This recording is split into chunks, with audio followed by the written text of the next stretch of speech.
உத்தரப்பிரதேசத்திலிருந்து மாண்புமிகு அமைச்சர்கள் திரு அசீம் அருண் அவர்களும் JPS ரத்தோர் அவர்களும் இங்கே வருகை தந்து தமிழ்நாட்டு மக்களை, தமிழ்நாடு ஆளுநரை, தமிழ்நாடு முதலமைச்சரை, தமிழ்நாட்டில் இருக்கக்கூடிய பத்திரிகையாளர்களை அனைவருமே இந்த மகா கும்பமேளா 2025 அந்த நிகழ்ச்சிக்கு அழைத்திருக்கிறார்கள்.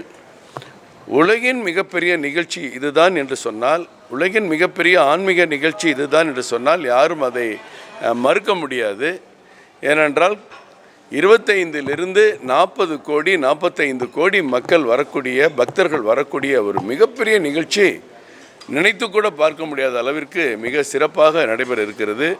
அதற்கான சிறப்பு ஏற்பாடுகள் என்ன, மக்கள் எப்படி வரப்போகிறார்கள், அவர்கள் சொன்னது போல் 75 மாவட்டம், 76வது மாவட்ட நிர்வாகமே டெம்பரவரியாக 3 மாதத்திற்கு அமைக்கப்படுகிறது.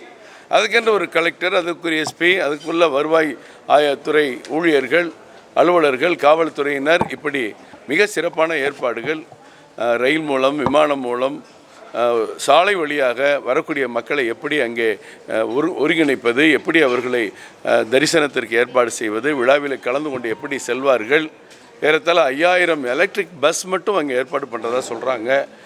மாற்றுத்திறனாளிகளுக்கும் முதியோர்களுக்கும் தேவையான சிறப்பு ஏற்பாடுகள் இருப்பது என்று சொல்கிறார்கள். இதெல்லாம் நினைக்கும் போதே மகிழ்ச்சியாக இருக்கிறது. நாம் அனைவரும் தமிழக மக்கள் அவர்கள் அழைத்திருக்கிறார்கள், நாமும் கலந்து கொள்ள வேண்டும். மாநில தலைவர் அண்ணாமலை அவர்கள் டெல்லியிலிருந்து நேற்று தகவல் சொல்லி என்னையும் இங்கே இருக்கிற ஆன்மீக பிரிவு தலைவர் அவர்களையும் கலந்து கொள்ள சொன்னார்கள். கலந்து கொண்டிருக்கிறோம். அடுத்து இந்த டங்ஸ்டன் விஷயத்தில் திமுக போட்ட இரட்டை நாடகம் நாம் அனைவருக்குமே தெரியும். மத்திய அமைச்சரே தெரிவித்திருக்கிறார்கள்.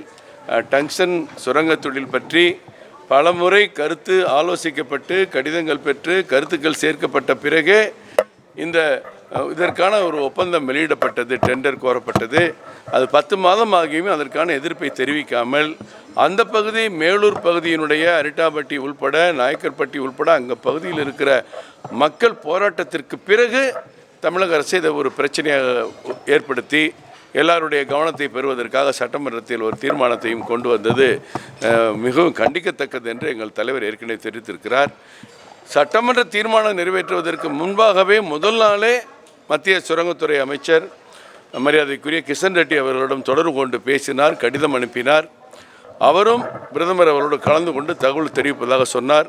அதை நேரில் சென்று வலியுறுத்துவதற்காக நேற்று திரு அண்ணாமலை அவர்களும் அமைச்சர் முருகன் அவர்களும் நேற்று அமைச்சரை, மத்திய அமைச்சரை சந்தித்திருக்கிறார்கள். விரைவில் நல்ல பதிலை தமிழக மக்கள் நாம் எதிர்பார்க்கலாம். மதுரை மாவட்ட மக்களுடைய போராட்டம் வெற்றி பெற்றிருக்கிறது.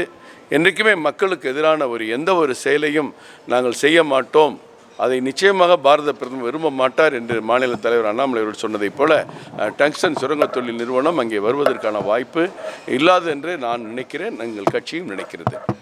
காசி தமிழ் சங்கமத்துக்கு தமிழகத்திலிருந்து மக்கள் பண்ணக்கூடிய விஷயம். அதே மாதிரி இந்த மகா கும்ப நிகழ்வுக்கும் ஏதாவது ஏற்பாடுகள் செய்யப்பட்டிருக்கிறதா உத்தரப்பிரதேச அரசு மூலமா அல்லது பாஜக மூலமா? இப்போ திரு ஆன்மீக பிரிவு தலைவர் வந்திருக்கிறார். இவர் தான் காசி தமிழ்ச்சங்கத்துக்கு நாச்சியப்பன் அவர்கள் எல்லா ஏற்பாடையும் பண்ணாங்க. இது அளவில் பார்க்கும்போது அது காசி தமிழ்ச்சங்கம் நம்ம தமிழ்நாட்டுக்கும் காசிக்கும் இருக்கிற கலாச்சார பாரம்பரிய உறவுகளை மேம்படுத்தக்கூடிய வகையில் அது அமைந்தது. நம்ம ஊரில் எப்போ பேசினாலும் காசி ராமேஸ்வரங்கிறது இயற்கை. இங்கே இருக்கிறவங்க காசிக்கு போகணும், வடநாட்டில் இருக்கிறவங்க ராமேஸ்வரம் வரணும். இது ரெண்டும் ஒரு ஒருங்கிணைந்த ஒரு ஆன்மீக செயல். அது ஒரு மினிமம் இது கவரேஜ் இருந்ததுனால நம்ம ஈஸியாக செய்ய முடிந்தது.